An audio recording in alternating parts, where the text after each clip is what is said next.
In Cleveland, Ohio, there's a house that doesn't exist anymore. The city demolished it in August of 2013 and shredded every single piece of it so that nothing could be kept or sold. For 11 years, that house stood at 2207 Seymour Avenue, completely ordinary from the outside. Neighbors walked past it. Police made visits to it. 3 women were inside, waiting for someone to notice.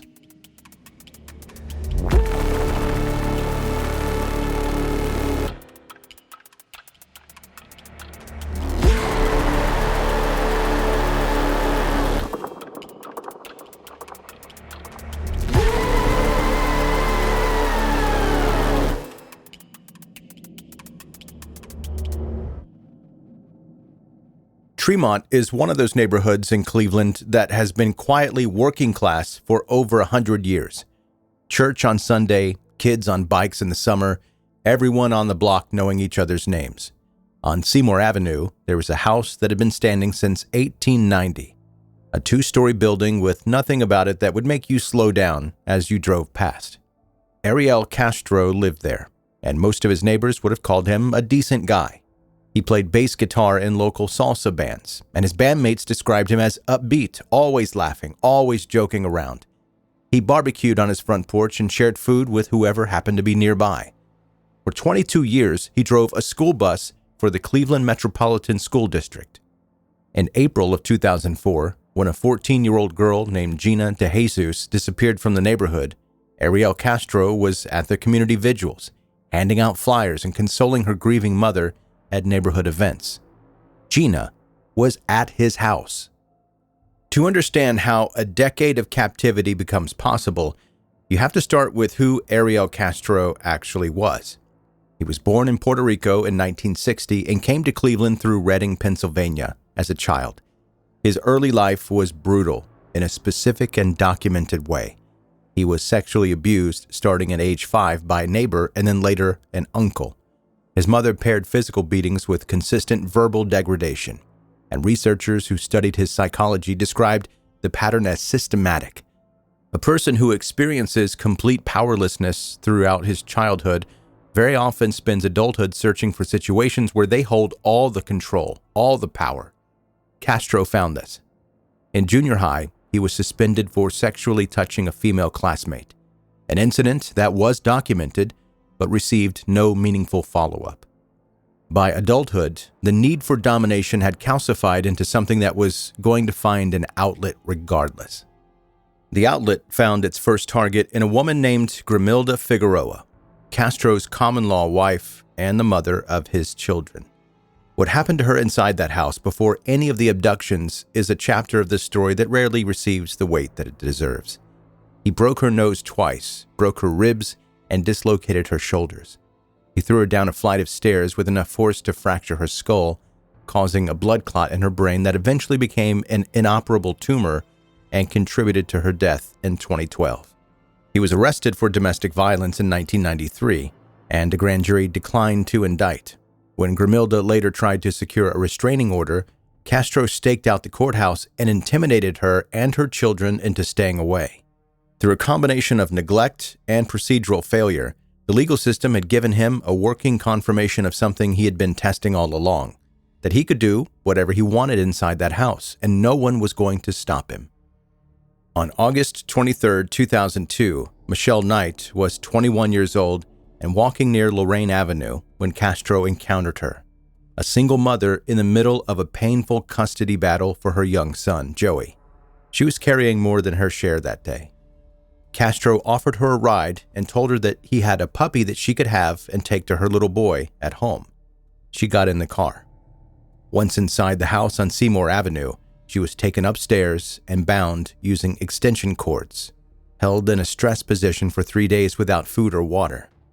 When Cleveland police eventually looked into her disappearance, they categorized her as a runaway, citing her troubled background and custody situation.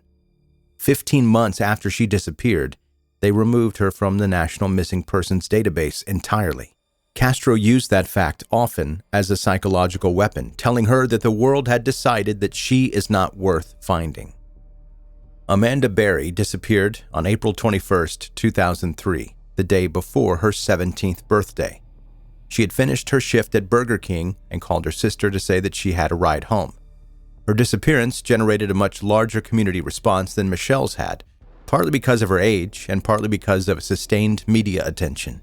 During the first week of the search, Castro called Amanda's mother from Amanda's own cell phone and told her that her daughter was fine and would be home in a couple of days. Then he hung up and went back inside. 14-year-old Gina DeJesus was on her way home from school on April 2nd, 2004, when Castro drove past her. That afternoon, she and Castro's daughter Arlene had called Arlene's mother for permission to make plans together and had been told no, so the girls parted ways. Castro came along shortly after, offering Gina a ride home. She was her best friend's father, someone she had known her whole life. She accepted, and that was the last time anyone outside that house saw her for 9 years. The windows of the house were boarded up or covered with heavy plastic. The women were kept in upstairs bedrooms or the basement, frequently restrained with chains. Castro hid the padlock keys inside a Pringles can on the kitchen table. Meals arrived once a day, often fast food, sometimes spoiled fast food. He periodically left interior doors unlocked as deliberate tests, then punished anyone severely who tried to use that opening. Over the years of that cycle, the women developed what psychologists called learned helplessness, a state where even a genuine opportunity to escape registers in the mind as something to fear rather than something to act on. Open doors stopped looking like exits for them. What the survivor accounts and court documents both make clear is that the women chose consistently and deliberately to sustain each other. They built routines out of almost nothing, shared whatever resources appeared, and held each other together with a degree of intention and care that is genuinely difficult to describe from the outside, and even harder to fully comprehend. That intention is what kept them alive. On Christmas Day 2006, Amanda Berry gave birth to Castro's child inside that house. He had placed a plastic wading pool on the mattress to protect it and forced Michelle Knight to serve as midwife, threatening her with death if the baby did not survive. When the baby arrived, not breathing, Michelle drew on her own experience as a mother and revived her.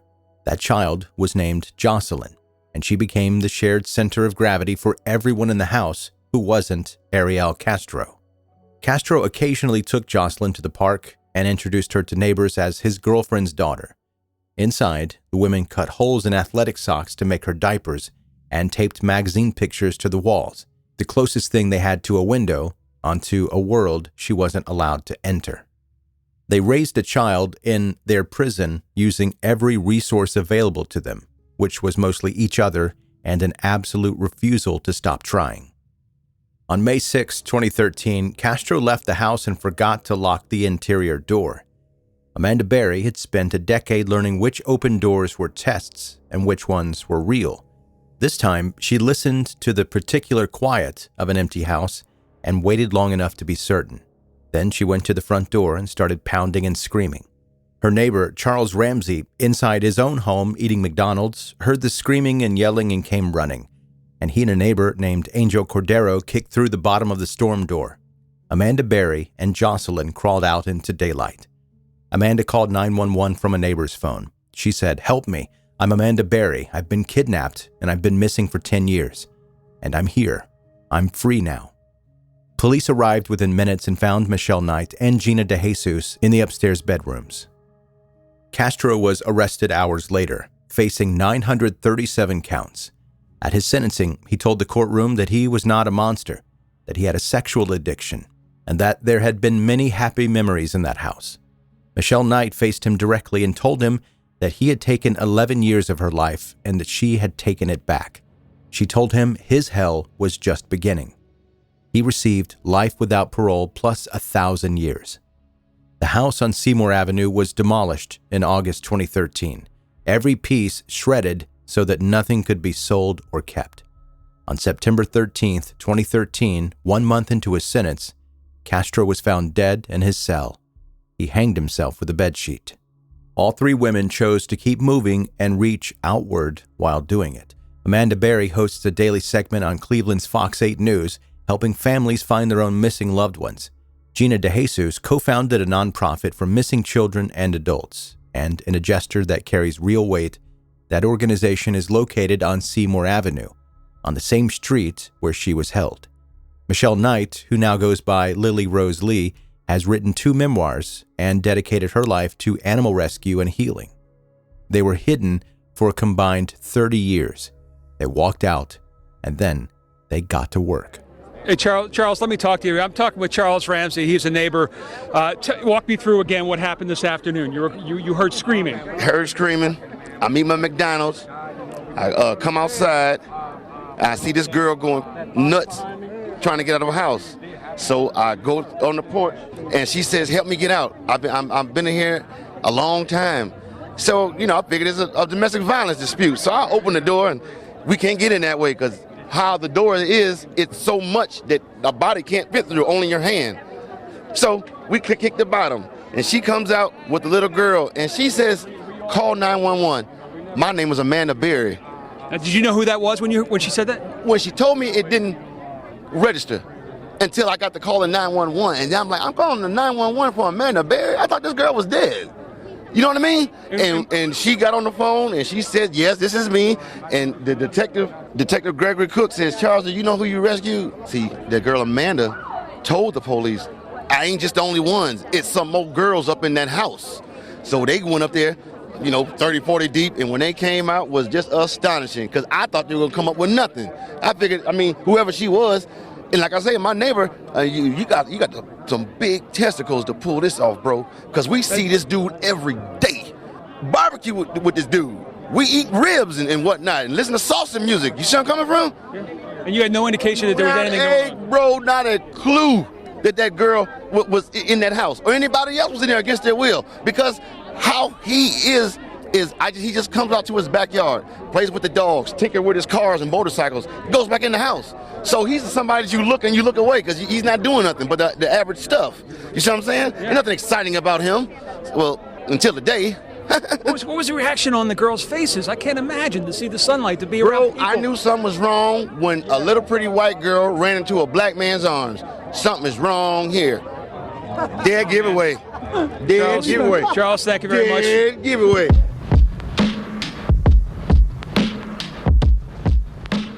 Thanks for listening to 10-Minute Murder, bingeable true crime stories. Hello, I'm Joe, the host, and here's an email. Subject, your listening habits. Hi, Joe. When you're not working on your own show, do you still listen to other true crime podcasts, or do you try to take a break from the genre when you can? I imagine that line between work and listening for fun could get blurry. And that email is from Hannah in Eugene, Oregon. And Hannah, you're right, it is a blurry line. But for the most part now, I don't really consume any type of true crime podcast content. I have my hands full with doing my own, that I don't really have time to just for funsies listen to other podcasts like that.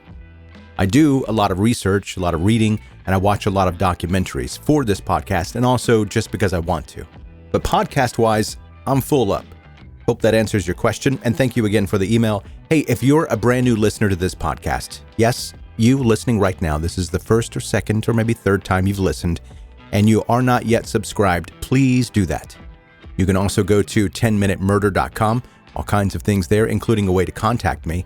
And if you really are into this podcast, you enjoy it, you're subscribed, you've been listening a little while, please share it with your friends and your family, rate it 5 stars wherever that's possible. And that's going to do it. That's your episode for today. Thank you again for listening to 10 Minute Murder. See you next time.